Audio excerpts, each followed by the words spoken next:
Madam ಆ ಕಡೆಗೆ ಹೋಗಿ.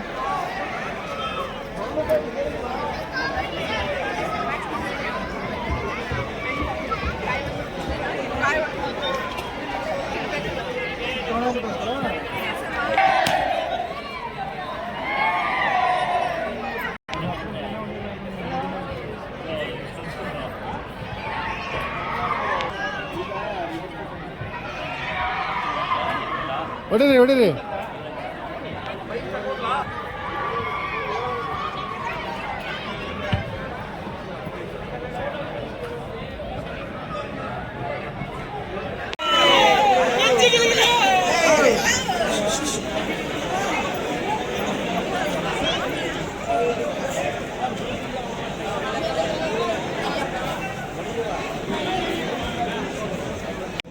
ಪ್ರತಿ ತಿಂಗಳು ಸಂಬಳ ಬರ್ತಾ ಇದೆ. ಆ ಸಂಬಳದ ದುಡ್ಡನ್ನೇ ಇವತ್ತು ಎಲ್ಲ ಶಿಕ್ಷಕರಿಗೆ 13 ತಿಂಗಳು 26 ಲಕ್ಷ ರೂಪಾಯಿ ಪೇಮೆಂಟ್ ಇದೆ ಅಂತಕ್ಕಂಥ ಗಮನ ಪಕ್ಕದ ಅಲ್ಲಿ ಕೆಲಸ ಮಾಡತಕ್ಕಂಥವ್ರು ಇದೆಲ್ಲ ಸೇರಿ ನಾನೇನು ವರ್ಗಾವಣೆ ಯಾರಾದ್ರೂ ದುಡ್ಡು ತಗೊಳ್ಳಲ್ಲ, ಇಲ್ಲ ಯಾರಾದ್ರೂ ಕೆಲಸ ಮಾಡಬೇಕಾದ್ರೆ ಕಮಿಷನ್ ಅಂತ ತಗೊಳ್ಳಲ್ಲ. ಅತ್ಯಂತ ನನ್ನ ದುಡಿಮೆಯ ಹಣ ಕೊಡ್ತಾ ಇದೆ, ಪಾಪ ಹಣ ಇದೆ, ನಾನು ಇದು ಕೊಡ್ತಾ ಇದೆ. ಮಾತಾಡ್ತಕ್ಕಂಥವ್ರು ಅರ್ಥ ಮಾಡ್ಕೋಬೇಕು. ನಾಲ್ಕು ಬಿಗಿ ಹಿಡಿದು ಮಾತಾಡೋದು ಹೇಳಲಿಕ್ಕೆ ಬಯಸಿ. ನನಗೂ ಬೇರೆ ರಾಜಕಾರಣಿಗಳಿಗೂ ಬಹಳ ವ್ಯತ್ಯಾಸ ಇದೆ.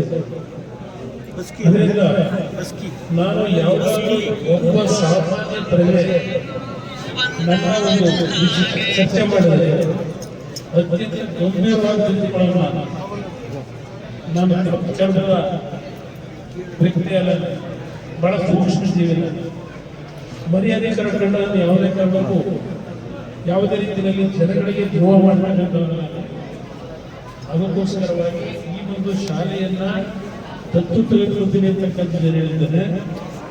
ಇವತ್ತು ರಾಜ್ಯದಲ್ಲಿ ಈಗಾಗಲೇ 75 ಸ್ಕೂಲ್ಗಳನ್ನ ನವೀಕರಣ ಮಾಡ್ತಕ್ಕಂಥದ್ದು ಈಗಾಗಲೇ CSR ಫಂಡನ್ನು ಕೊಡ್ತಕ್ಕಂಥ 24-25 ಸಾಲಿನ ವರ್ಷದಲ್ಲಿ 75 ಶಾಲೆಗಳ ಉನ್ನತ ಏನು ಒಂದು ರಿಪೇರಿಗಳಾಗಬೇಕಾಗಿದೆ, ಹೊಸ ಕಟ್ಟಡಗಳಾಗಬೇಕು. ಇದಕ್ಕೆಲ್ಲ ಹಣದ ಒಂದು ವ್ಯವಸ್ಥೆಯನ್ನೇ ಮಾಡಿದ್ದೇವೆ. ನಮ್ಮ ಮಾಧ್ಯಮದ ಸ್ನೇಹಿತರಿಗೆ ಹೇಳ್ತಕ್ಕಂಥದ್ದು ಟೋಟಲ್ 34 ಕೋಟಿ ಒಂದು ವರ್ಷದಲ್ಲಿ ಇವತ್ತು CSR ಫಂಡನ್ನ ಜಿಲ್ಲೆಯ ಅಭಿವೃದ್ಧಿಗೋಸ್ಕರವಾಗಿ ಹಲವಾರು ಹಳ್ಳಿಗಳ ಕಾಮಗಾರಿಗಳಿಗೆ ಇವತ್ತು 34 ಕೋಟಿ ಮೊದಲನೇ ವರ್ಷದಲ್ಲಿ ಹಣ ಬಿಡುಗಡೆ ಮಾಡಿಸಿದ್ದೇವೆ. ಮತ್ತೆ ಇದೇ ವರ್ಷ 25-26ನೇ ಸಾಲಿಗೆ ಮತ್ತೆ ಪುನಃ ನಾನು 30-50 ಕೋಟಿ ಹಣವನ್ನು ಜಿಲ್ಲೆಗೆ ತರಬೇಕು ಅಂತಕ್ಕಂಥದ್ದು ಈಗಾಗಲೇ ಎಲ್ಲ ವಿಷಯಗಳನ್ನು ಚರ್ಚೆ ಮಾಡಿದ್ದೇನೆ. ಕಂಪನಿಗಳ ಜೊತೆಯಲ್ಲಿ ನಾನು ಯಾವುದೇ ಕಾರಣಕ್ಕೂ ಈ ಜಿಲ್ಲೆಯ ಜನತೆಗೆ ಅನ್ಯಾಯಕ್ಕೆ ಅವಕಾಶ ಕೊಡಲ್ಲ. ಇಲ್ಲ ನಿಮ್ಮ ಗೌರವ ಚ್ಯುತಿ ತರ್ತಕ್ಕಂಥವನು ಅಲ್ಲ. ಇವತ್ತು ಕಾರ್ಖಾನೆಗಳ ಬಗ್ಗೆ ಚರ್ಚೆ ಮಾಡ್ತೇವೆ. ರಾತ್ರಿ ಕಾರ್ಖಾನೆ ಕಟ್ಟಬೇಕಾಗುತ್ತೆ, ಹಲವಾರು ಸಮಸ್ಯೆಗಳು.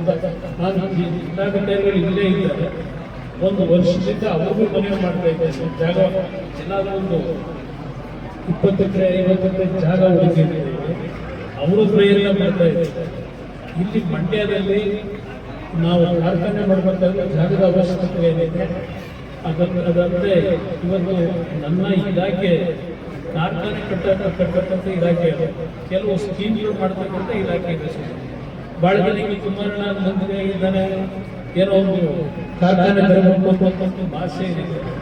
ನಾನು ಹಲವಾರು ಪ್ರಯತ್ನ ಪಡ್ತಾ ಇದ್ದೇನೆ, ಅದರಲ್ಲಿ ಯಾವುದೇ ಸಂಶಯ ಇಲ್ಲ. ನಮ್ಮ ಮಕ್ಕಳಿಗೆ ನಾನು ಹೇಳೋದು, ಇಲ್ಲೇನೋ 120 ಮಕ್ಕಳಿದ್ದಾರೆ ಏನು ಹೇಳ್ತೀರಿ, ಇಲ್ಲಿ ಕೂತು ನನಗೆ ಯಾಕೆಂದ್ರೆ ನೋಡಿ 1 ವರ್ಷ ಆಗಿದೆ ನಾನು MP ಆಗಿ, 2 ವರ್ಷದಿಂದ ಮಾಡ್ತಿದ್ದೀನಿ. ಇವತ್ತಿನವರೆಗೆ ಇಷ್ಟು ಪತ್ರಿಕೆಗಳ ಮುಖಾಂತರ ಹೇಳಿಕೆ ಕೊಡ್ತಕ್ಕಂಥದ್ದು ಇಲ್ಲಿ ಯಾವತ್ತಾದ್ರೂ ಒಂದು ದಿವಸ ನಮ್ಗೆ ತರಬಹುದು. ಇತರ ಸಮಸ್ಯೆಗಳನ್ನೇ ಮಾಡಬೇಕು ಅಂತೇಳಿ ಇಲ್ಲಿ ನಮ್ಮ ಹಿರಿಯರು ನೀವು ಹೇಳಿದ್ ಬಿಟ್ರೆ ಆ ಪತ್ರಿಕೆಗಳಲ್ಲಿ ಹೇಳಿಕೆ ಕೊಡೋರು ಯಾವಾಗಲೂ ಚರ್ಚೆ ಮಾಡೋರು. ಪತ್ರಿಕೆಯಲ್ಲಿ ಹೇಳಿಕೆ ಕೊಡೋದ್ರಿಂದ ಏನ್ ಸಿಗ್ತದೆ? ಇವತ್ತು ಇರ್ತಕ್ಕಂಥ ಟ್ರಸ್ಟಿಗಳು ಕೆಲವು ಮಾತನಾಡಿದ್ದಾರೆ. ನನಗೆ ಯಾರ್ಯಾರು ಟ್ರಸ್ಟಿ ಮೆಂಬರ್ಗಳಿದ್ದಾರೆ ನನಗೆ ಪರಿಚಯ ಇಲ್ಲ. ಅವಾಗ ಮಾತಾಡೋದು ಏನೋ ಗೊತ್ತಿತ್ತು. ಅದಕ್ಕೋಸ್ಕರ ನಾನು ನಮ್ಮ ಟ್ರಸ್ಟಿ ಯಾರಿದ್ದೇನೆ ನಿಮ್ಮ ಜೊತೆ ಚರ್ಚೆ ಮಾಡ್ತೀನಿ. ನಾನು ಅವರ ಜೊತೆ ಚರ್ಚೆ ಮಾಡೋದು ಅವಶ್ಯಕತೆ ಇಲ್ಲ. ನನಗೆ ನಿಮ್ಮ ಜೊತೆ ಕೂತು ಚರ್ಚೆ ಮಾಡಿ ಯಾವ ರೀತಿ ಇದು ಮಂಡ್ಯ ನಗರದಲ್ಲಿ ಇನ್ನೂ ಹೆಚ್ಚಿನ ರೀತಿಯಲ್ಲಿ ಮಕ್ಕಳನ್ನ ಇಲ್ಲಿ ಸೇರಿಸಬೇಕು, ಯಾವ ರೀತಿ ಎಜುಕೇಶನ್ ಆಗಬೇಕು ಅನ್ನೋದ್ರ ಬಗ್ಗೆ ನೀವೆಲ್ಲ ಚರ್ಚೆ ಮಾಡಿ ಜವಾಬ್ದಾರಿ ತಗೊಳ್ಳೋದಾದ್ರೆ ಎಲ್ಲ ರೀತಿಯಲ್ಲಿ ನಾನು ಹಂತ-ಹಂತವಾಗಿ ಮಾತ್ರ ಎಲ್ಲ ಕೆಲಸಗಳನ್ನು ಮಾಡ್ಲಿಕ್ಕಾಗಲ್ಲ.